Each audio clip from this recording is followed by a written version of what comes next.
Шинж дуруучны технический оюугаас татсан бисктрисийг ээл бисгээр тэмдэглэе. Кайтууд нь А, Б, баг. Тэгвэл бисктрисийн чанараасаар аливаа гурвчны хувьд бол бисктрис эсрэг уршигталаа насан талуудад пропорционал харьцаатай байна. Талуудыг пропорционал харьцаатай байна гэдэг энэ чанараар энд А хуваах нь Б тэнцүү, М хуваах нь N гэж бичиж болно. Мөн косинусын чанарыг ашиглах юм бол M квадрат нь бол M болно. N квадрат нь бол M хэлбэртэй бичиж байна.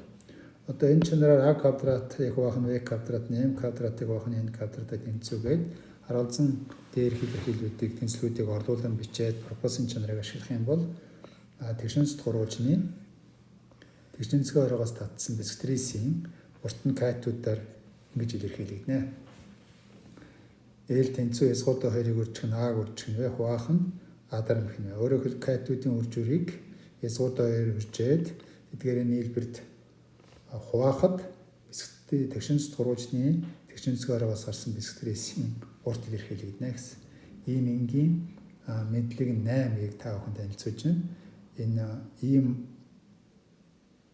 гэдэг утга агуулгаар гурвчны бодлогуудыг бодож байгаа төр дугаараар мэдлэг 8 гэдгийг хэлж байгаа.